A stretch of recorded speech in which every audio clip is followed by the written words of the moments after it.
Hi అండి అందరికీ. మీ భారతి బొల్లిపల్లి. నేను ఈరోజు తులసి ఆకు, జామాకు, చెక్క, యాలుక్కాయతో నేను టీ చేస్తున్నానండి. కషాయం అని అనొచ్చు.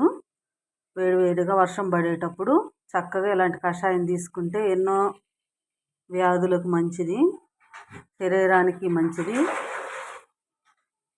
ఇదిగోండి తులసాకు వేసుకుంటున్నాను, జామాకు వేసుకుంటున్నాను, చెక్క, యాలుక వేసుకొని కొంచెం బాగా మరిగించుకోవాలండి 10 నిమిషాలు. మరిగిన తర్వాత దించుకున్న తర్వాత తేనైనా కలుపుకోవచ్చు, మరిగేటప్పుడు చక్కెర వేసుకోవచ్చండి. 2 ఆప్షన్లు. ఇట్లా బాగా మరిగించుకోవాలి. ఇలా మరిగించుకోవాలి. ఆల్రెడీ చాలా వరకు మరిగాయి. 15 నిమిషాలు